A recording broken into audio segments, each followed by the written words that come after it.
안녕하세요. 이현우 작가입니다. 여러분은 여러분 스스로를 중산층이라고 생각하시나요? 예금 1억, 부채 없는 30평대 아파트 보유, 월급 500만 원, 이런 조건들이 평균이라고 하지만 너무 먼 이야기처럼 들립니다. 사실 우리가 믿고 있는 중산층 기준과 평균은 우리 스스로가 만들어낸 착시일지도 모릅니다. 그런데 문제는 이 착시가 단순한 오해로 끝나지 않는다는 겁니다. 남들처럼 살아야 한다는 강박감 때문에 대출을 받아 억지로 차를 사고 부동산도 영끌해서 점점 더 무거운 인생의 짐을 지게 되는 삶을 살게 됩니다. 물론 누군가는 이런 비교 심리와 허세를 자극해 돈을 벌고 우리들의 소비를 부추기기도 합니다. 그래서 오늘은 우리들의 진짜 현실적인 평균을 알아보고 살펴보겠습니다. 먼저 소득 통계를 살펴보도록 하겠습니다. 통계청에 따르면은 대한민국 기업의 99.9%는 중소기업입니다. 그리고 그 안에서 일하는 근로자는 무려 1849만 명이나 되고 전체 근로자의 약 81%가 중소기업에서 일하고 있습니다. 다시 말해 대한민국 직장인의 대부분은 대기업도 공기업도 아닌 중소기업을 다니고 있습니다. 그런데 우리는 어디를 기준으로 생각하고 있을까요? 대기업 다니면서 연봉 1억은 기본으로 생각하고 20에서 30대에 외제차 역시 당연하고 최소 수도권, 신축 아파트는 있어야지 이런 말을 하고 있습니다.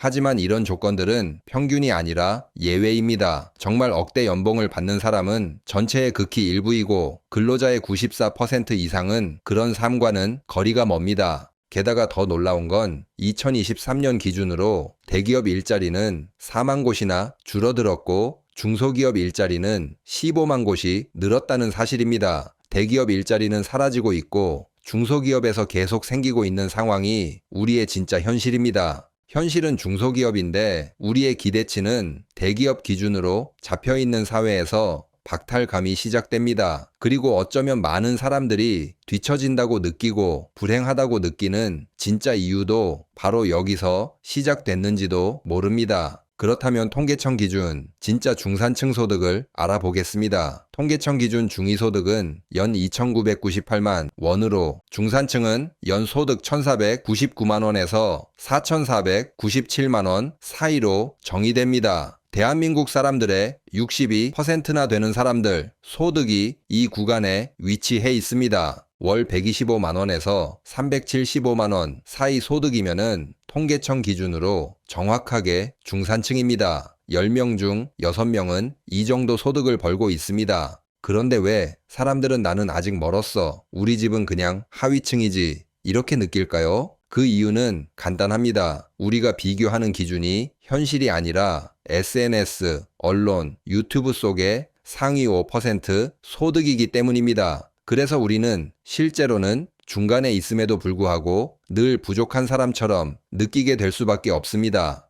그럼 도대체 연봉 1억 받는 사람은 얼마나 될까요? 국세청 자료에 따르면은 2023년 기준 연말정산을 신고한 근로자 수는 약 2,085만 명으로 이 중 연봉 1억을 초과한 사람은 약 139만 명입니다. 비율로 보면은 겨우 6.7%로 연봉 1억 넘는 사람은 100명 중 6에서 7명밖에 안 됩니다. 그리고 이 안에서도 실제로 일을 하지 않지만 높은 급여를 받아가는 유령 직장인들도 포함되어 있을 것입니다. 통계에 정확히 잡히지 않지만 우리 사회 곳곳에 이런 사람들이 있다는 것은 이미 모두가 다 아는 비밀입니다. 그렇기 때문에 실제 현실에서 연봉 1억을 받고 일하는 사람들의 비율은 더욱 적을 것입니다. 아무튼 연봉 1억을 받는 사람들은 극히 적은데 인스타에는 억대 연봉 인증과 유튜브에는 이렇게 해서 1억 벌었습니다. 이런 이야기만 자꾸 반복되다 보니까 당연한 기준처럼 인식되고 평균 기준이 현실과 괴리가 생기는 이상한 상황이 되었습니다.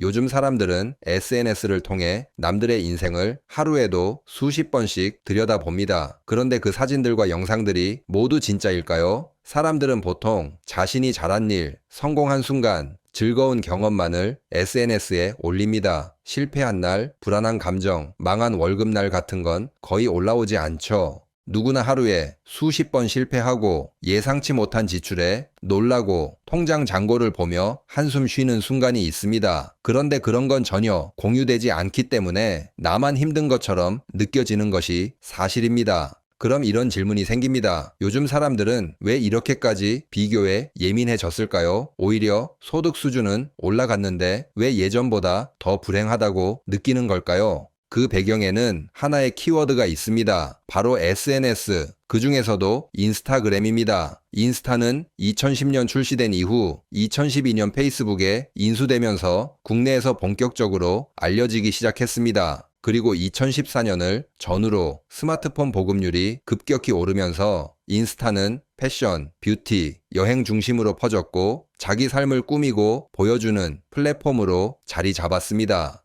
특히 2017에서 2019년 사이 국내 인스타 사용자는 1000만 명을 돌파했고 2024년 기준 인스타 사용자 수는 무려 2430만 명으로 증가했습니다. 내가 의도하지 않아도 누군가의 여행, 차, 직장, 외모 등이 쉴 새 없이 인스타에 올라옵니다. 덕분에 전 국민이 끝도 없는 비교 지옥으로 빠져들기 시작한 것입니다. 전국민 비교 지옥이라는 새로운 게임이 등장하면서 대한민국의 불행이 싹트기 시작합니다. 보시는 그래프는 대한민국 합계 출산율 추이 그래프입니다. 2015년 1.24명에서 2022년엔 0.78명까지 급격히 떨어졌습니다. 문제는 2015년부터 떨어지는 속도가 과거보다 훨씬 더 빠르게 진행되었습니다. 왜 하필 2015년부터 급격히 무너졌을까요? 그 시기에 뭔가 변화가 생겨난 것으로 공교롭게도 인스타그램의 폭발적인 성장과 맞물리는 시기입니다. 2014에서 2015년 스마트폰 보급률이 올라가면서 인스타 사용자가 500만 명을 넘어섰고 2017년 스토리 기능과 마케팅 기능이 추가되면서 사용자는 1000만 명을 돌파했고 2024년 기준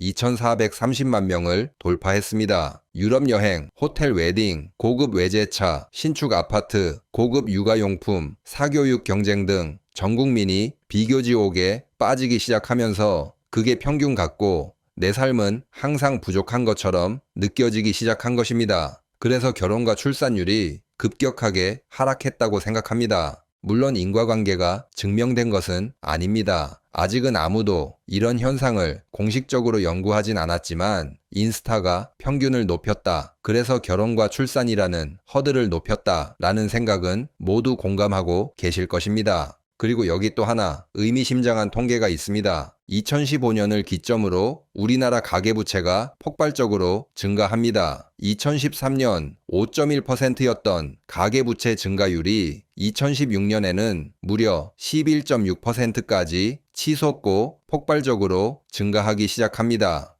외국 여행, 외제차, 명품 가방, 신축 아파트 등을 SNS에 올려야 인생에서 패자가 아니라는 압박감이 몰려왔을 것입니다. 결국 그 모든 걸 현금이 아니라 대출로 감당하기 시작했고 가계부채 통계가 그 현실을 보여주게 되었습니다. 비교 지옥 속에서 빠져나오기보다는 오기로 이겨보려는 잘못된 마음이 사상 최대의 가계부채 국가를 만들어냈습니다. 사회 전체가 허상과 경쟁한 결과가 결국 지금의 상황을 만들었습니다. 요즘 우리는 SNS 속 세상이 정해준 기준에 휘둘리며 살아가고 있습니다. 누군가의 여행, 차, 집, 직장, 연봉, 외모, 그 모든 걸 매일 들여다보면서 나도 모르게 저 정도는 돼야 하지 않을까 마치 공식처럼 따라가게 되었죠. 하지만 그건 진짜 나의 기준이 아니라 누군가가 보여주고 싶은 장면일 뿐입니다. 이제는 SNS가 만든 기준에서 벗어날 시간입니다. 행복으로 가는 길은 우리 모두가 각자 다 다릅니다. 기준은 남이 정하는 게 아니라 내가 정하는 겁니다. 적어도 SNS가 만든 기준에 노예는 되지 말아야 된다고 생각합니다. 이번 영상이 여러분의 기준을 다시 한번 생각해보는 작은 계기가 되었다면 좋아요, 구독, 댓글로 부탁드립니다. 감사합니다.